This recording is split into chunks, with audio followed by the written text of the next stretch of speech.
Haleluya. Halo Bapak Ibu Saudara-saudari terkasih dalam Tuhan Yesus Kristus. Kiranya damai sejahtera Allah yang melampaui segala akal memelihara hati dan pikiran kita semua dalam Kristus Yesus Tuhan kita. Markus pasal 4, saya bacakan ayat 3 sampai ayat 8, lalu ayat 14 sampai ayat 20. Mari kita perhatikan. Dengarlah, adalah seorang penabur keluar untuk menabur.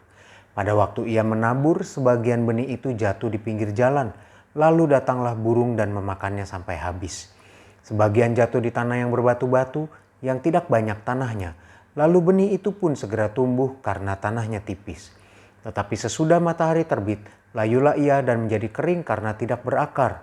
Sebagian lagi jatuh di tengah semak duri, lalu makin besarlah semak itu dan menghimpitnya sampai mati sehingga ia tidak berbuah. Dan sebagian jatuh di tanah yang baik, ia tumbuh dengan suburnya dan berbuah. Hasilnya ada yang 30 kali lipat, ada yang 60 kali lipat, ada yang 100 kali lipat. Bapak, Ibu, Saudara-saudari, perumpamaan ini diberikan oleh Tuhan Yesus. Dan banyak orang yang tidak mengerti akan perumpamaan ini. Dan ketika murid-murid bertanya, nah ini yang akan kita simak atau kita dengarkan mulai dari ayat yang ke-14 sampai ayat yang ke-20. Penabur itu menaburkan firman. Orang-orang yang di pinggir jalan tempat firman itu ditaburkan ialah mereka yang mendengar firman. Lalu datanglah iblis dan mengambil firman yang baru ditaburkan di dalam mereka. Demikian juga yang ditaburkan di tanah yang berbatu-batu ialah orang-orang yang mendengar firman itu dan segera menerimanya dengan gembira. Tetapi mereka tidak berakar dan tahan sebentar saja. Apabila kemudian datang penindasan atau penganiayaan karena firman itu, mereka segera murtad. Dan yang lain ialah yang ditaburkan di tengah semak duri. Itulah yang mendengar firman itu. Lalu kekhawatiran dunia ini dan tipu daya kekayaan dan keinginan-keinginan akan hal yang lain masuklah menghimpit firman itu sehingga tidak berbuah. Dan akhirnya yang ditaburkan di tanah yang baik ialah orang yang mendengar dan menyambut firman itu lalu berbuah. Ada yang 30 kali lipat, ada yang 60 kali lipat, dan ada yang 100 kali lipat. Bapak, Ibu, Saudara-saudari, menarik bahwa ternyata benih itu adalah firman dan tanah itu adalah setiap orang yang mendengar firman Tuhan. Dan melalui perumpamaan ini Tuhan Yesus ingin setiap orang itu memiliki tanah hati yang baik. Supaya ketika firman itu diterima, firman itu dapat bertumbuh dan menghasilkan buah. Nah, Bapak, Ibu, Saudara-saudari, mari kita memiliki tanah hati yang baik.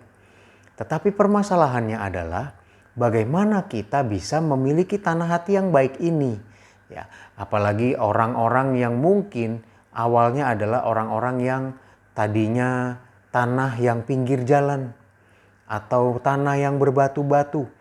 Nah, bagaimana kita berproses, meningkat mulai dari tanah yang modelnya tanah pinggir jalan sampai menjadi tanah yang baik. Ini yang menjadi tantangan kita. Untuk itu Bapak, Ibu, Saudara-saudari, kembali karena ini akhir pekan, mari kita mengambil waktu lebih panjang sedikit untuk merenungkan bagaimana cara kita merubah dari tanah hati yang model tanah hati pinggir jalan menjadi tanah hati yang baik supaya firman itu dapat bertumbuh dan berbuah. Mari Bapak, Ibu, Saudara-saudari, bagi Bapak Ibu yang mau ikut berdiskusi, silakan menyampaikannya melalui kolom komentar yang ada. Nanti dalam kesempatan berikutnya, mari kita membahasnya. Saya akan memberikan pandangan-pandangan melalui apa yang tertulis dalam Alkitab, melalui firman Tuhan, tentang bagaimana merubah tanah hati ini. Bagaimana merubah dari tanah hati yang tidak baik menjadi tanah hati yang baik. Tuhan tolong kita semua, mari kita berdoa. Tuhan Yesus yang baik, terima kasih Tuhan untuk firman-Mu. Engkau menginginkan kami semua memiliki tanah hati yang baik. Dan Tuhan, supaya kami dapat memiliki tanah hati yang baik ini Tuhan, kami perlu merubah dari tanah yang tidak baik menjadi baik.